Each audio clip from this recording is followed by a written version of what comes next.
أنت ولت مسوار كنقوه أنت استطعنا استغفار سمايات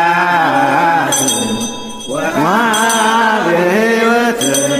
كل عالم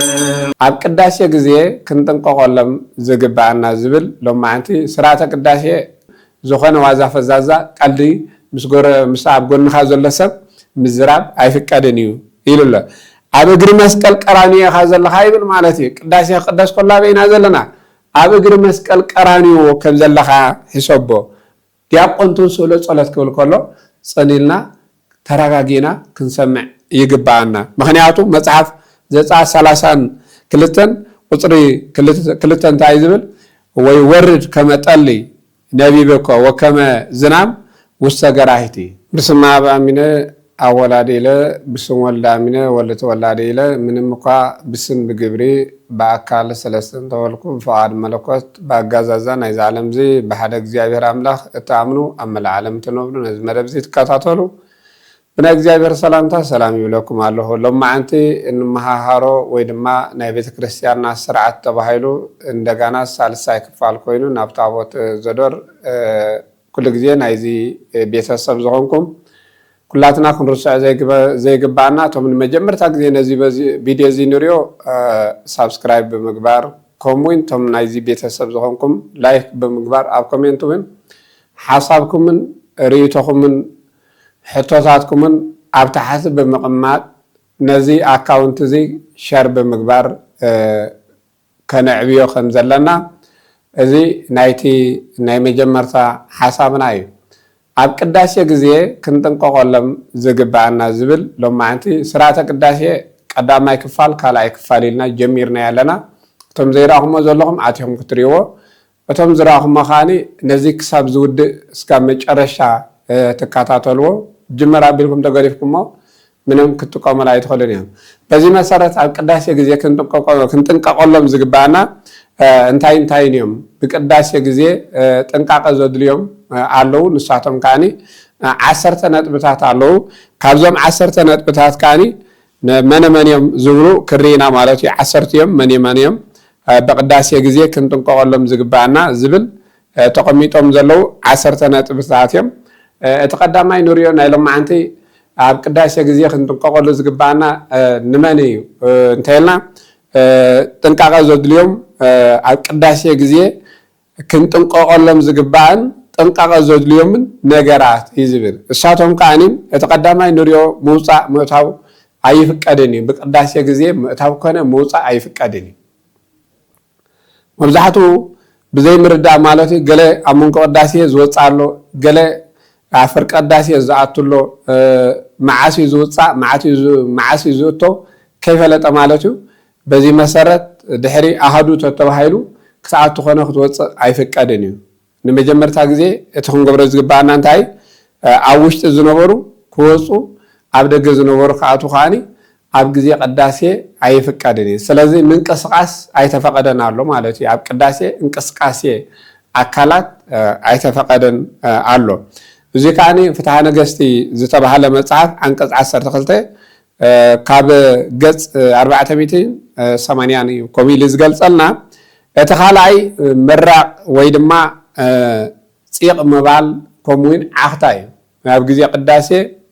እዚ ኣብ ጎይታናን መድኃኒናን ኢየሱስ ክርስቶስ ካብቶም 13 ሕማማተ መስቀል ወወረቁ ምራቀ ዝብላሎ ውስተ ገጹ ምክንያቱ አይሁዳውያን ርኹስ ዝኾነ ዓኽታ ናብ ገጹ ጥፍ በልሉ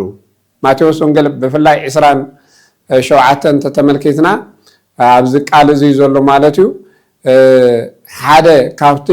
ንጎይታና መድኃኒና ኢየሱስ ክርስቶስ ወሪቀ ምራቅ ዝብል ማለት እዩ ምራቅ ማለት እንታይ ማለት እዩ እንድሕራይልና ዓኽታ ማለት እዩ ዓኽታ ብሕብረተሰብናውን ሰምዳራያካ ናብ ባይታ ጡፋይ ባህል ንኮ ነውሪ ነገር ይዝኮ ምክንያቱ ሰብ ከይርየካ ገጽካ ኸዊልካ ተሓቢኻ ልግሲልካ በዚ ጡይልካ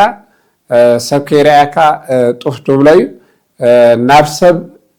ትዝገርም ነገር ንጎይታ ግን ናብ ገጹ እዮም ጡፍ ኢሎምሉ ምክንያቱ ኢየሱስ ክርስቶስ ናይ አይሁድ ምራቅ ንምቅባል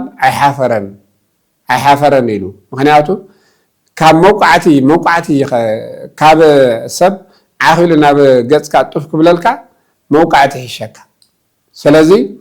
ኣብ ውሽጢ ቤተክርስትያን ስርዓት ዝነግር ዘሎ ሕጂ ናፍቲ ናይ ጎይታና መድሓኒና ኢየሱስ ክርስቶስ ሕማማተ መስቀል ኣያቱን ኣጋጣሚ ግን ወሪቀ ምራቅ ስለዝብል ዓኽታ ኣብ ቤተክርስትያን ጡፍ ኣይባሃልን እዩ ኣብ ውሽጢ ቤተክርስትያን ቅዳሴ እናተቀደሰ ጡፍ ኣይባሃልን እዩ ምክንያቱ መወዳእታ ክነግረኩም እዩ ምክንያቱ ክነግረኩም እንታይ ስለ ዝኾነ ዝብል ክሳብ መወዳእታ እተን 10 ነጥብታት ንስማዕን እሞ ምክንያተን ካኒ ናይ መወዳእታ ክነግረኩም ስለ ዘለኒ እቲ ሳልሳይ ናይ ግሊ ጸሎት ዝብል እዩ ናይ ግሊ ጸሎት ጭራስ ኣይከኣልኒ ኣብ ግዜ ቅዳሴ መብዛሕትና ህዝበ ክርስቲያን ቅዳሴ እናተቀደሰ ከሎ ድምፂ ኣውፅኦም ገለገለ ሰባት ድምፂ ከማን ጉዝምዝም እንዳበሉ ነቲ ኣብ ጎኖም ዘሎ ዝርብሽ ድምፂ እንዳገበሩ ዝጽልዩ ሰባት ኣለው ስለዚ ቅዳሴ እናተቀደሰ ከሎ ኣብ መንጎ ቅዳሴ ናይ ግሉ ሓደ ሰብ ምጽላይ ኣይፍቀድን እዩ ጠቅላላ ኣይፍቀድን እዩ እቲ ራብዓይ ዋዛ ፈዛዛ ማለት ሓደ ሰብ ዋዛ ፈዛዛ ሰሓቅ ዝኣምሰሉ ዕላላት ዋዛ ፈዛዛ ቀልድሳት ዝኣምሰሉ ኣብ ግዜ ቅዳሴ ኣይፍቀድን እዩ ማቴዎስ ወንጌል ምዕራፍ 12 ቁጽሪ 35 ካብ ጽቡቕ መዝገቡ ጽቡቕ የውፅእ ኢሉ ሓደ ሰብ ምክንያቱ ካብቲ ጽቡቕ መዝገቡ ጽቡቕ የውፅእ ካብቲ ክፉእ መዝገቡ ከዓ ክፉእ የውፅእ ካብ መዝገብ ማለት ካብ ልብና ነውፅኦ ነገራት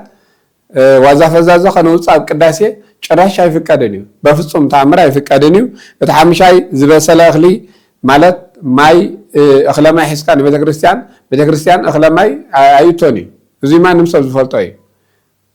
ከም ልምዲ ግን ንህፃናት ኢልካ ድሕሪ ቁርባኖም ኢልካ ብዙሕ ነገር ኣሎ ኣብ መወዳእታ ክነግረኩም እየ ክሳብ 10 ነጥብታት ነስማዕን እሞ እቲ ሻድሻይ ቂም ሒዝካ ቅዳሴ ምቅዳስ ኣይከኣልን እዩ ኢለ ኣለኹ እቲ ሻሙናይ ወንጌል ክንበብ ከሎ ካህናት መጠምጠም እዮም ሻሾም ክፈትሑ ከም ዘለዎም እቲ ታሻዓይ ከዓኒ ፀፅታ ማለት ዝተረጋገ ክኸውን ከም ዘለዎ ፀፅታ ክህሉ ከም ዘለዎ ቅዳሴ ግዜ ብጣዕሚ ዘድሊ ማለት እዩ እዚ ነገራት እዚ የድሊ ማለት እዩ ተዓሽራይ ውዳሴ ኮንቱ ዝብል እዩ እዚኣቶም ንምንታይ እዮም ዘየድልዩ ንዝብል ናብ ዝርዝራቶም ክንኣቱ ኢና ሕጂ ምክንያቱ ዝርዝራቶም እንታይ እዮም እቲ ቀዳማይ ዝበልናዮ 10 ነጥቢ ኢልና ኣለና ካብቶም 10 ነጥብታት ከዓኒ እንታይ ስለ ዝኾኑ እዮም ዘየድልዩ ብኸመይ ምክንያት እዮም ዝብል መብራህሪ ስለ ዘድልዮም ነቲ ዝበልናዮ ቃል መብራህሪ የድልዩ መብራህቲ ተዘይብናሉ ኣይፍቀድን ኢልና እንታይ ኮይኑ ዘይፍቀድ ሕቶውን ክመፅእ ይኽእል እዩ ኣብ ኮሜንት ክትሓቱ ስለ ትኽእሉ ዘይፍቀዶ ምክንያት ክንነግረኩም ኢና እንታይ ስለ ዝኾነ ኣብ ግዜ ቅዳሴ ክፍቀድ ዘይከኣለ ዝብል ክሪና እቲ ቀዳማይ ምውፃእ ምእታውን ዝምልከት ኣይፍቀድን እዩ ጸሎት ቅዳሴ ጸሎተ ቁርባን ክሳብ ዝፍፀም ማለት ኣቀዲሙ ርእሱ ፈሊጡ ሓደ ሰብ ክቀድስ ኣለዎ ቅዳሴ ግዴታ ኣይኮነን ርእስኻ ፈሊጥካ ተቀድስ ነፍስኻ ፈሊጥካ ተቀድስ ፍትሐ ነገስቲ እዚ ነገራት እዚ ኣቀሚጡልና ኣሎ ማለት እዩ ኣብ አንቀጽ 12 ኣቀዲምና ኣብ ዝገለጽናዮ እዚ ተቀሚጡልና ኣሎ ኣብ ግዜ ሽግር ዝኾነ ሃንደበት ምናልባሽ ሃንደበት ዝኾነ ነገር ሕማም ከጋጥም ይኽእል ኣብ ግዜ ቅዳሴ እንዳተቀደሰ ከሎ ነዚ ነገራት እዚ ግን ቀስ ገርካ ብትዕግስቲ ማለት እዩ ትዕግስቲ ዝሰኣነ ሰብ እንድሕር ሃልዩ ቀስ ኢሉ ሰብ ከይረበሸ በቀስታ ክወፅእ ከም ዘሎ ስርዓት ቅዳሴ ተተጀሚሩ ዲያቆን እትው በሰላም ከይተባሃለ እንታይ ይግበርኒ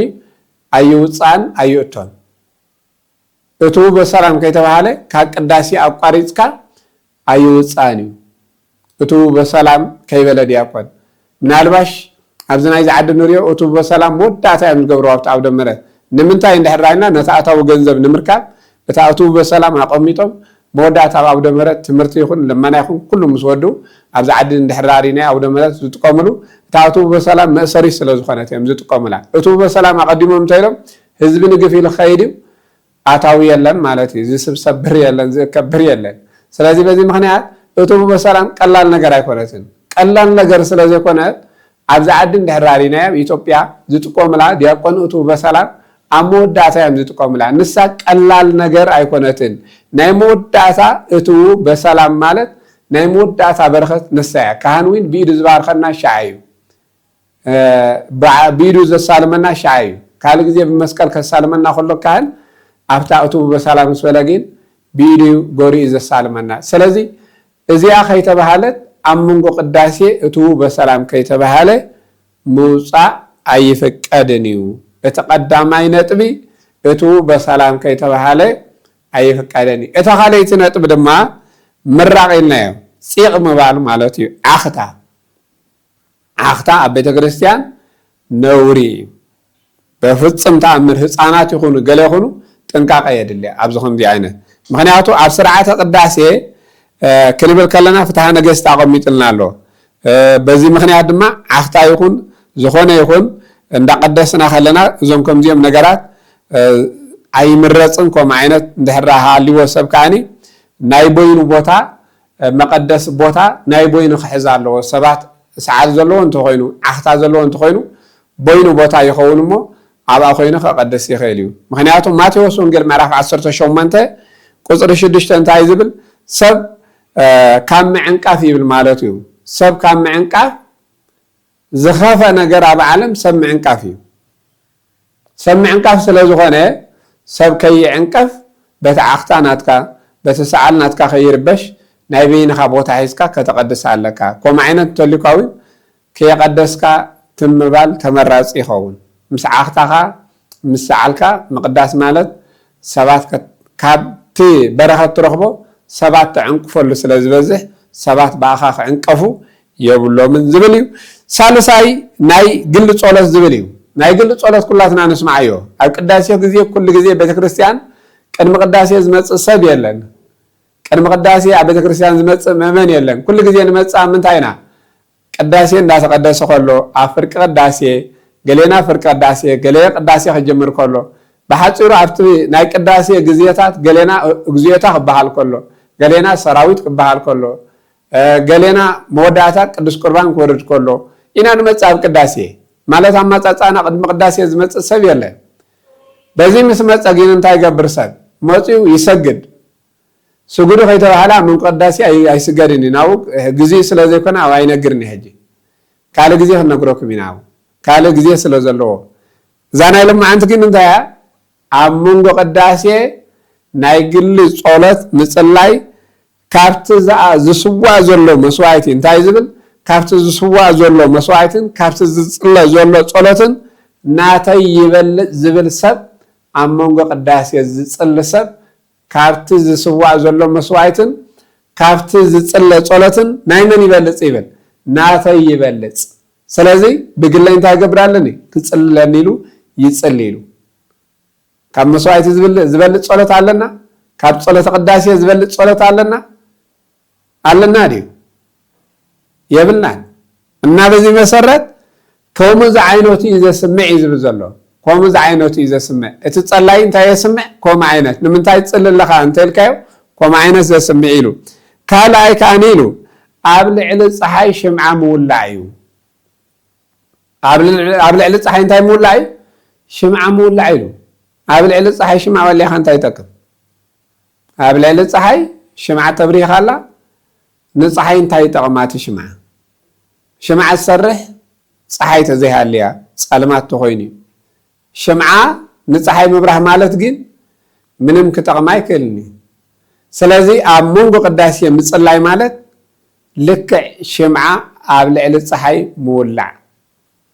ከም ምዃኑ ወሲድና ኣብ መንጎ ቅዳሴ ክንፅሊ የብልና ገሌና ግን ማዕሲቲ ቅዳሴ እውን እኳ ይፈልጠና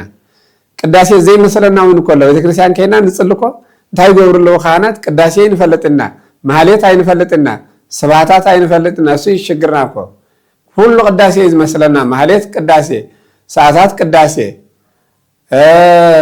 ኩሉ ቅዳሴ ዝመስለና ሰባት ኣሎ እና ምፍላጥ የለና ቅዳሴ ማለት ኣየና እዩ ኣስተውዒልና ክንፈልጥ ይግባአና ቅዳሴ ኣየና እዩ መጀመርታ ቅዳሴ ኣየና እዩ ምፍላጥ የድልየና እቲ ራብዓይ ዋዛ ፈዛዛ ኢልና ኣቀዲመ ራብዓይ እንታይ ኢልና ዋዛ ፈዛዛ ኩፍእ ነገር ሰባት ኣብ መንጎ ቅዳሴ ናይ ግልኻ ዋዛ ፈዛዛ ምዝራብ ክፉእ ነገር ምሕሳብ ክፉእ ነገር ምውፃእ እዚ ነገራት እዚ ከዓኒ ዳዊት እንታይ ዝብል ወማይፅኦ ዝዓቅሚ ለከናፍርየ ምክንያቱ ንኣፈይ ቀፈር ግበረሉ መዕፀው ግበረሉ ሕማቕ ነገር ከይዛረብ ኢሉ ኣብ መዝሙር 140 ቁፅር 3 ገሊፁ ኣሎ ስለዚ ኣብ መንጎ ቅዳሴ እንታይ ኣይኮነን ኣብ መንጎ ቅዳሴ ዝኾነ ነገር ቃላት ምዝራብ ንሓድሕድካ ምዝርራብ ምስ ጎንኻ ዘሎ ሰብ ዋዛ ፈዛዛ ቀልዲ እዞም ነገራት እዚኦም ምስሓቅ ኮነ ሰሓቅ ኣይፍቀድን እዩ ስጀመር ኣብ ቅዳሴ ሰሓቅ ኣይፍቀድን እዩ ማለት እዩ ምክንያቱ እንታይ ዝብል ኣብ መንጎ ቅዳሴ ካህን እንድሕር ስሒቁ ሱባኤ ይወሃቦ ኣብ መንጎ ቅዳሴ ምእመን እንድሕር ስሒቁ ካብቲ ቅዳሴ ይባረር ይውፃእ እዩ ዝብል መጀመርታ ስርዓተ ቅዳሴ እውን እኮ ተቐሚጥልና ኣሎ እዚ ቅዳሴ ከነቀድስ ከለና እንታይ ክንገብር ከም ዘለና ሰሓቅ ከም ዘይግባእ ኣብ ዘሰሓቀ ዲያቆን እውን ካልእ ግዜ ቀፂልና ክንመፀ ኢና ኣብ ዘሰሓቀ እዩ ዝብል ዝሰሓቀ እንተሎ ዘሽካዕለለ እንተሎ እንዳበለ ዲያቆን ነዚ ናይ ካህን ቃል እንዳበለ እውን ዝብለሎ ንሱ ካልእ ግዜ ክንመፀ ኢና ርእሱ ስለዘይኮነ ግን ናዋያቱን ሰሓቅ ስለዘምፆ ግን ምክንያቱ ዝሰሓቅ እንተሎ ኣብ ቅዳሴ እግዚእን ዲያቆን ዝብሎ ኣብ ቅዳሴን ካህን ኢዱ ክሕፀብ ከሎ በዚ መሰረት እውን ዝኾነ ዋዛ ፈዛዛ ቀልዲ ምስ ኣብ ጎንኻ ዘሎ ሰብ ምዝራብ ኣይፍቀድን እዩ ኢሉ ኣሎ ኣብ እግሪ መስቀል ቀራንዮ ኢኻ ዘለካ ይብል ማለት እዩ ቅዳሴ ክቅደስ ከሎ ኣበይና ዘለና ኣብ እግሪ መስቀል ቀራንዮ ከም ዘለካ ሕሰቦ ኣብ ቀራንዮ ሰሓቅ ኣይነበረን ኣብ ቀራንዮ በኽያት ይኖሩ ኣብ ቀራንዮ ንብዓት ይኖሩ ኣብ ቀራንዮ ድንግል ማርያም ዝሓዘነትሉ እዩ ኣብ ቀራንዮ ድንግል ማርያም ዘፃናንዓ ዝሰኣነትሉ እዩ ዝድብሳ ዝሰኣነትሉ ስለ ዝኾነ ንዮሃንስ እንሆ ወድኺ እንሆ ታዲኻ ውሰዳ ሓዚና ኣላ ተኪዛ ኣላ ኢሉ ዮሃንስ ቁፅረ ገጽ ዝተባሃለ በዚ እኮ ዮሃንስ ቁፅረ ገጽ ዝተባሃለ ስቕለት ናይ ጎይታና ምስ ረአየ ዕድሚኡ ልክዕ ድሕሪ ስቕለት ስሒቁ ኣይፈልጥን ዮሃንስ ወንጌላዊ ስለዚ ኣብ ቅዳሴ ሰሓቅ ጭራሽ ኣይፍቀድን በፍፁም ኣይፍቀድን እዩ ኣብ ቅዳሴ እንድሕር ስሒቅና ልክዕ እዚ ንብሎ ዘለና ኣብ ቀራንዮ የለናን ማለት እዩ ኣብ ቀራንዮ ክንህሉ ከም ዘለና ኣብ ቀራንዮ እንተሊና ከዓኒ ማቴዎስ ወንጌል ምዕራፍ 26 ቁፅር 36 ርእሶም ይንቁንቁ ነበሩ ይብል ማለት እዩ ኣብ ቀራንዮ ኣብ ቅዳሴ ዝሰሓቀ ሰብ ክርስቶስ ምስ ተሰቕለ ርእሶም ይንቁንቁ ነበሩ መን ተሰቂሉ ዘሎ ኢሎም ይንዕቆ ነበሩ ሰብ ተድሕነርካ ሕጂ ርእስኻ ድሕን ንሰባት ተድሕነርካ እንድሕር ሕጂ እስካ ድሕን ኢሎም የላግፅሉ ነበሩ ከምቲ ዝበልናዮ ምራቆም ዓኺሎም ጡፍ ይብልሉ ነበሮም ስለዚ ኣብ ግዜ ቅዳሴ ዝሰሓቀ ሰብ ቁፅሩ ምስ ኣይሁዳውያን ምስ ሰቀልቲ ክርስቶስ ምስ ሰቃልያን ክርስቶስ ሰቃሊ ክርስቶስ ተባሂሉ ይፅዋዕ ማለት እዩ ንክርስቶስ ከም ዝሰቀሎ ክርስቶስ ይስዋዕ ዘሎ ቅዳሴ ቅደስ ከሎ ቅዳሴ ቅደስ ከሎ መን ይስዋዕ ዘሎ ክርስቶስ ይስዋዕ ኣሎ ክርስቶስ መስዋዕት ይኸውን ኣሎ ክርስቶስ ሰሌና እዩ ዝስዋዕ ዘሎ ደም ክርስቶስ ስጋ ክርስቶስ ቀራንዮ ማለት እዩ ቤተ መቅደስ ማለት ቤተ ክርስቲያን ማለት ቀራንዮ ማለት እዩ ኣብ ቀራንዮ ከመይ ጌርካ ክስሕቅታ ኣብ ቀራንዮ ከመይ ጌርካ ዋዛ ፈዛዛ ክትቅልጥ ትኽእል ኣይሁዳዊ ዲኻ ንስኻ ተሓደ ዲኻ ስለዚ በዚ መሰረት ኣብ ግዜ ቅዳሴ ዋዛ ፈዛዛ ሰሓቅ ኣይፍቀድን ኢሉ ናብ ሓምሻይ ነጥቢ ንኽእል ሓምሻይ ነጥቢ እንታይ ዝብል ኣብዚ ምእታው መግቢ ምእታው እኽለ ማይ ምእታው ክልኩል እዩ ይብል መግቢ እኽለ ማይ ምእታው ናብ ቅዳሴ ናብ ቤተ ክርስቲያን ክልኩል እዩ ስለዚ እኽለ ማይ ቦትኡ ኣለዎ ናብ ቤተ ክርስቲያን ውሽጢ እኽለ ማይ ኣይእቶን እዩ መብዛሕትና ብፍላይ ኣብዚ ዓዲ እንሪኦ ብዙሕ ነገር እዩ ንህፃናት ኢለን ዘእትዋ ኣለዋ ህፃናት ደቂ 2 ዓመት ደቂ ዓመት ኢለን ንህፃን ኢልካ እውን ዝኣቱ መግቢ የለን እኽለ ማይ ንውሽጢ ቤተ ክርስቲያን ኣይእቶን ጭራሽ ኣይእቶን ነውሪ ኣይፍቀድን እዩ ማለት እዩ ስለዚ ገለገለኻ ዘቢብ ንቆራብያን ዘቢብ ዘብልዕዎም ኣለዉ ኣብቲ ውሽጢ ቤተ ክርስቲያን ዘቢብ ሒዞም መፅኦም ገዚኦም ማለት እዩ ብዙሕ ነገር ኢና ንርኢ ገዚአን ዘቢብ ሒዘን መፅአን ነተን ዝቆረባ ዘቢብ ዘብልዐን ኣለዋ ፍጹም ኣይፍቀድን እዩ ብጀካ ደም ክርስቶስ ስጋ ክርስቶስ ማይ ቆሪር ዝሃቡና ኣቦታት ካህናት ተዘይኮይኑ ፍጹም ካብ ገዛና ዘምፃናዮ በሽኮቲ ይኹን ገለ ይኹን ንህፃናት ነምፆ እዚ እኽለማይ ጭራሽ ኣብ ቅዳሴ ፀበል ካብ ፀበል ወፃኢ ፍትሐ ነገሥቲ አንቀጽ 13 497 ገሊፅዎ ኣሎ እዚ ከዓኒ ጭራሽ ኣይፍቀድን እዩ ኢልዎ ሻድሻይ ነጥቢ ቂም በቐል እዩ ምክንያቱ ቂም ሒዝካ ምቅዳስ ኣይከኣልን እዩ ከተቀድስ ኮነ ክትቆርብ ኮነ ናብ ቅዳሴ ክንመፅእ ከለና ቂም ገዲፍና ክንመፅእ ከም ዘለና እዚ ጭራሽ ኣይፍቀድን እዩ ምሕረት ይቅርታ ክንሓትት እናመፃና ቂም ክንሕዝ በጭራሽ ኣይፍቀድን እዩ ምክንያቱ ከምታ ቀዲምና ዝበልና ዲያቆን ኣብ ልቢ ቂም ዘለዎ ኣብ ሕሊናው እንታይ ካልእ ክፋት ሓሳብ ዘለዎ ኣይቅረብ ዝሙት ይኹን ካልእ ይኹን ዝኾነ ነገር ዘለዎ ኣብ ግዜ ቅዳሴ መሓረና ክንብል ይቅርታ ክንልምን ኢና ንመፅእ ኣብ መጀመርታ ግዜ ካህን ንምእመን እዚ ነገራት እዚ ከስተምሮ ይግባእ ኢሉ እዚ ነገራት እዚ ምክንያቱ መጀመርታ እንድሕራኒና መጀመርታ ንሓደ ምእመን ናብ ቅዳሴ ክመፅእ ከሎ ናብ ቁርባን ክመፅእ ከሎ ካህን ንምእመናን ዘስተምሮም እንታይ ክኸውን ዘሎ ቂም ሒዞም ከይመፁ ንባዕሉ ቂም ሒዞ ከይመፅእ ምእመናን ቂም ሒዞም ከይመፁ ማቴዎስ ወንጌል ምዕራፍ 5 ቁፅሪ 24 ከምዚ ይብለና ነቲ መባእኻ ይብል ማለት እዩ ጎይታ እንታይ ይብል ቅድሚ መባእ ናብ ቤተክርስትያን ሒዝካ ምምፃእኻ ምስ ሓውካ ተዓሪቕካ ምፃእ ነቲ መባእ ኣብ ኣፍ ቤተክርስትያን ኣብ ኣፍ ቤት እግዚኣብሔር ኣምላኽ ኣቐሙጦ እሞ ከይድካ ንሓውካ ይቕረበለለይ በሎ ንዕኡ ይቕረበለለይ ኢልካ ከዓኒ ምፃእ ቂም ሒዝካ ግን ኣይምፃእን ማለት እዩ ስለዚ ክንሓብብ ከም ዘለና ኩላትና እቲ ሽግርና እንዳቀደስና እናቆረብና እናኣቀደስና ኩላንተና ቂም ሒዝና ኣለና ቂምታ ሒዝና ነቀድስ ተሊና ከዓኒ ጸሎትና ተቀባልነት የብሉን ስጋ ወደሙ ዝቆረብናዮ ተቀባልነት የብሉን ዝቀደስናዮ ቅዳሴ ፍሬ የብሉን ኩሉ ፍሬ ዝበሃል የብሉን ቂምታ ተቀንዲ ዝኸፈ ፀላኢና ከም ምዃኑ ክንፈልጦ ይግባአና ስለዚ ዝበዝሕ ሕብረተሰብና ግን ዝበዝሕ ምእመናና ግን ቂምታ ኣሎ ኣብ ውሽጥና እንዳተቀይምና ከለና ንቆርብ ከመይ ጌርካ ነቲ ሓደ ካህን ፀሊኻ ነቲ ሓደ ካህን ፈቲኻ ነቲ ሓደ ሓውካ ፈቲኻ ነቲ ሓደ ሓውካ ፀሊኻ ነቲ ሓደ ቤተሰብካ ፀሊኻ ነቲ ሓደ ቤተሰብካ ፈቲኻ ነቲ ሓንቲ ሓፍትኻ ፈቲኻ ነቲ ሓንቲ ሓፍትኻ ፀሊኻ ከምዚ እንዳሃለዎ ከሎ ኩላትና ንቆርብ ኢና ኩላትና ነቀድስ ኢና ኩላትና ቤተክርስትያን ንመፅእ ኢና ስለዚ እዚ ከዓ ጭራሽ ኣብ ግዜ ቅዳሴ ቂም ሒዝካ ምቅዳስ ብመሰረቱ ብእግዚአብሔር ኣምላኽ ተቀባልነት የብሉን እዚ ግን ከም ልሙድ ኮይኑ ቂም ከም ባህሉ ኮይኑ ቂም ከም ጽድቅ ኮይኑ ዝተቆፀረሉ ግዜ ኢና ዘለና እዚ ስለ ዝኾነ እግዚአብሔር ኣምላኽ ጸሎትና ቅዳሴና መስዋዕትና ዕጣንና ክዓርግ ዘይከኣለ እና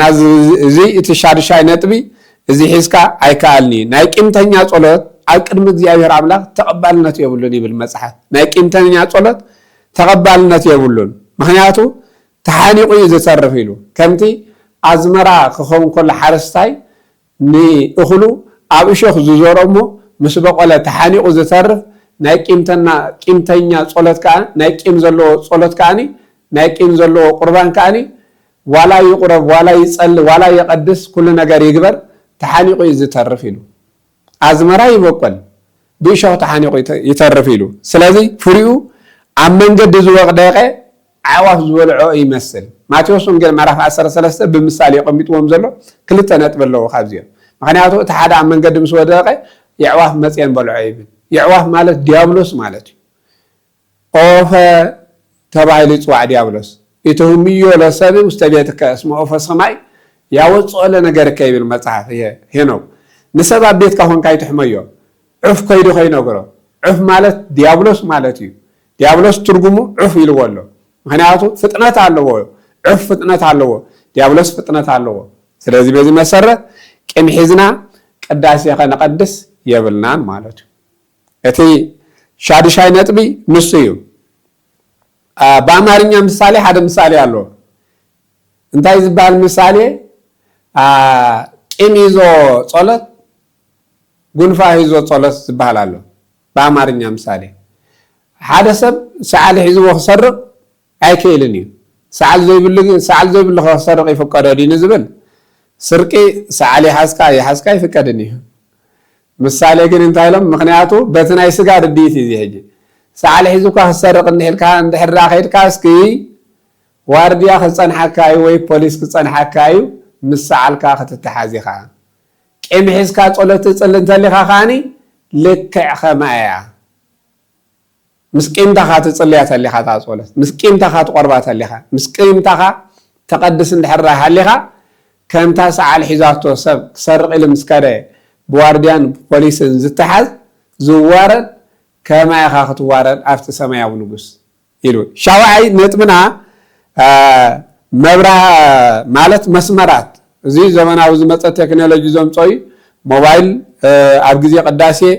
ሞባይል ጭራሽ ከነጥፎ ይግባአና ሞባይል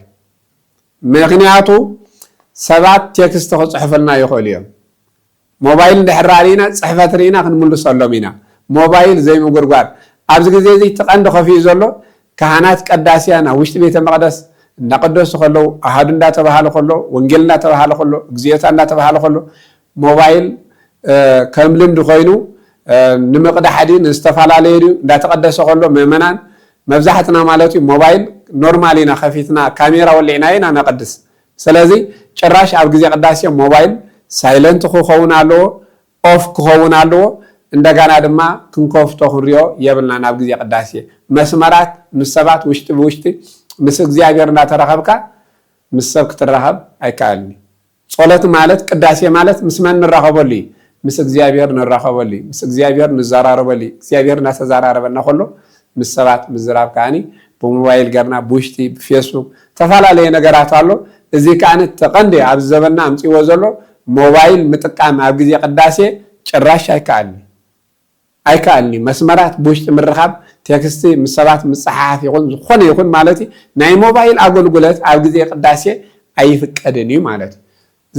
ዝበዝሑ ካህናት ኣብ ውሽጢ ቅዳሴ ኣሃዱ እንዳተባሃሉ ኣሃዱ እንዳበሉ ብካሜራ ገሮም ዘብሉ ኣለዉ ነውሪ ኣሃዱ እንዳበሉ ከለዉ በዚ መሰረት በቲ ኣሃዱ ይብሉ በዚ ከዓ ብሞባይል ገሮም ከዓኒ ሸር ዝብሉ ኣለዉ ነገር ግን እዚ ሞባይል መሓዝ ማለት ካልእ ነገር ስለ ዝኾነ ኣይፍቀድን እዩ ማለት እዩ ስለዚ በዚ መሰረት ሎሚ ንሪኦ ዘለና ግን ኣይፍቀድን እንተኢልና ቅዳሴ ንባዕሉ ብምንታይ ኮይኑ ኣሎ ብኦንላይን ኮይኑ ኣሎ ኣነ ይብለኩም ኣለኹ መፅሓፍ ኣይፍቅድን እዩ ብሕፅር ዝበለ ቅዳሴ ተሪናያ ግን ብኦንላይን እዩ ኮይኑ ቅዳሴ ብኦንላይን ኣሎ እንዲ ብኦንላይን ቅዳሴ እኮ ኣሎ መዓልታዊ ኦንላይን ቅዳሴ ኣሎ ላይፍ ቅዳሴ ኣሎ ላይፍ ቅዳሴ መሓላለፍ ኣሎ ስለዚ ሲጀመር ግን መፅሓፍ ኣይፍቅድን እዩ ኣይፍቅድን እዩ ላይፍ ቅዳሴ ኣይፍቅድን እዩ ሞባይል ቅዳሴ የለን ኣይፍቀድን እዩ ማለት እዩ እቲ ሻሙናይ ካህን መጠምጠሚያ ከውርድ ኣለዎ ይብል ወንጌል ክበሃል ከሎ ካህን መጠምጠሚ ቆቢዑ እንታይ ገብር ኣሎ ካህናት ከውርዱ ኣለዎም ወንጌል ክቡር ስለ ዝኾነ እዚ ከዓኒ ርእስኻ ደቂ ተባዕትዮ ከዓኒ ነፀላ ክሽፈኑ የብሎም ርእሶም ደቂ ኣንስትዮ ጉልባበን ኣብ ግዜ ቅዳሴ ክጉልበባ ኣለወን ክሽፈና ኣለወን ኣብ ግዜ ቅዳሴ ምክንያቱ ንጓል ኣንስተይቲ ጉልባባ ምቅላዕ ነውሪ ይብል መፅሓፍ ንወዲ ተባዕታይ ምጉልባብ ነውሪ ይብል ስለዚ በዚ መሰረት ደቂ ካህናት ከዓኒ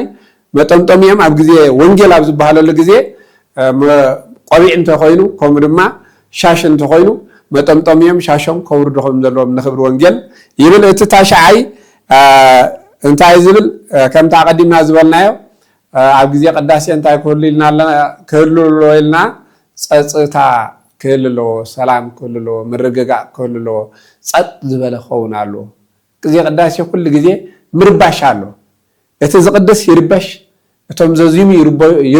ይርበሹ እቲ ዝቅበል ተሰጥኦ ይርበሽ ከምኡ ዓይነት ክህሉ የብሉን ምክንያቱ መፅሓፍ እንታይ ዝብል ምድማፅ ክህሉ ኣለዎ ምክንያቱ እንታይ ኢሉ ሰላም ለኩልኩም ክብል ከሎ ፅን ኢልና ክንሰምዕ ይግባአና ዲያቆንቱ ስእሎ ጸሎት ክብል ከሎ ፅን ኢልና ተረጋጊና ክንሰምዕ ይግባአና ምክንያቱ መፅሓፍ ዘፀአት 32 ቁፅሪ 2 እንታይ ዝብል ወይ ወርድ ከመ ጠሊ ነቢብኮ ወከመ ዝናብ ውስተ ገራሂቲ ይብል ምክንያቱ መሬት ዝናብ ንፋስ ተልይዎ ሻምቦባ ተልይዎ برك تليوه نقدقات تليوه نمدر ولا حنت أيتأماني بزح نجاري بيتك قلابتي مريت وين أيتتقللني نجار جين انتاي كخون زلوا كل جزء عند حرة استوعبنا زناب كسلو انتو وريدو مريت يتقلل أبزخونه يكون فيسال ملينا وين متحز قرنا نيشتي قرار قرنا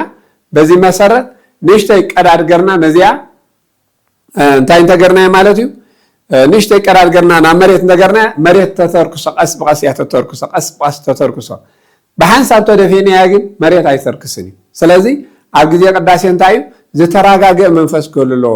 صد زبالخو خونا لو مدمات يكون بزي مغنيات زي كله لو يبل مالتيو زم نجارات زياتهم زي مرباش كله لو أبجدي قداسي زتراجع خونا لو ماتيوس أنجل معرف شدشته وصر شوعتوين أبزحنا مالت كنصل كنبل كلنا أبزحنا زي كنا انتاي داني زتراجع الزايماناوين زيماناوين فتاتا شعيتنا مودات انتايلنا يالنا مدمات كهل اللوه زي كاني عب كهنات قداسيان بتالي عب قداسيان كل جزي زرع تصوتوا نقبل سباتوين ناتنا دمتي كافتوم ناي قداسيان نلعلخو خوون يقولون نايتوم اوشتي بيت مقدس زلنا كهناتوين نتحاده بدمتي كعبل له يقولون انتاي داني تداماميسكا تراجع منفس كون كم زلوا بزي مسارات كون زلوا محرز زلوا زنام يوردنا زبل أبوتاتنا نمنتاي زناب كل تعينات هالو أتحدى نقول نفاس زلوا أتحدى دما برك زلوا أتحدى محرز زلوا زناب كأسيلو زنب زناب مريت يتقلل مالتي كأسيلو زور زناب مريت يتقلل أخلي يبقول أخلكو ببرتع زناب يكون زبقل بقسل زناب قسل مالتيو نمريز لو طلو لا قسل زنب زنابي برتع زناب جن حدا جاي مالتيو كله سلازي عبد الجزية قداسي صصتا كله لو زتراجع منفس كله لو بتانا موداتا كاب وداسي كنتو تبليا وداسي كنتو مالت انتي مالت انتينا عبد الجزية قداسي وداسي كنتو علو زكاة ولا قداسي وداسي كنتو كله يقولون مخنيات مصراتو كنتو مالت منشو خابه انتينا كاب حقي ويدما كاب صدقي ويدما كاب فقاد سمعي زوصه نغرات سلازخونه قداس صبق زيما اندحرا حليو ابيت نايلوم معنتي زقدس خان دمصوم كطعم ابيت نايلوم معنتي زدقس زقدس دياقون زيمو كزيم كله بتعامي زمستقا بتعامي زيمو بقى زبل زياتهم وداسي كنتيوم كما عينات كل يوم مبزحتنا جن እዚ ነገራት እዚ ልሙድ ብፍላይ ከተማታት ናይ ዲያቆናት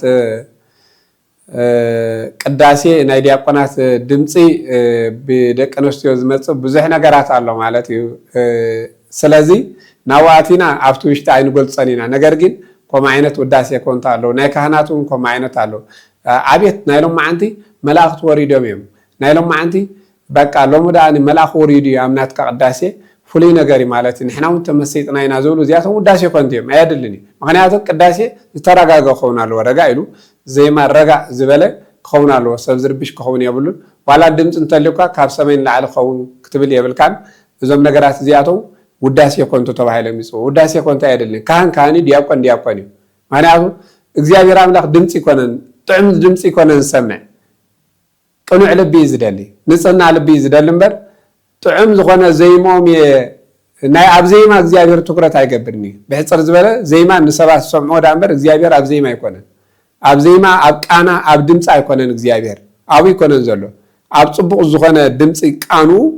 ጽቡቕ ዝኾነ ድምጽ ዘለዎ ካህን ቀዳሲ ወይ ጽቡቕ ጎር ዘንብ ቀዳሲ አብ ይኮነን እግዚአብሔር ትኩረቱ ካህን ዲያቆን ተራጋጊው ታዘላቶ ድምጹ እግዚአብሔር ልብን ኩሌትን ስለዝመርምር በዚህ መሰረት ካውዳሴ ኮንቱ ክንርሕ ከም ዘለና ይነግረና እዞም 10 ነጥብታት ኣብ ቅዳሴ ክንገብሮም ዝግባአና ጥንቃቄታት ኢልና ናይሎም ማንታ አስተምርና ኣለና ንዝመጽእ ይቀጽል እንደሕራት ብሉ ተኾንኩም ኣብ ኮሜንት ሓሳብኩም ሃቡ ኣይቀጽልን ይተልኩም ካኒ ናትኩም ምትበባዕ ዘለና ወስባት ለእግዚአብሔር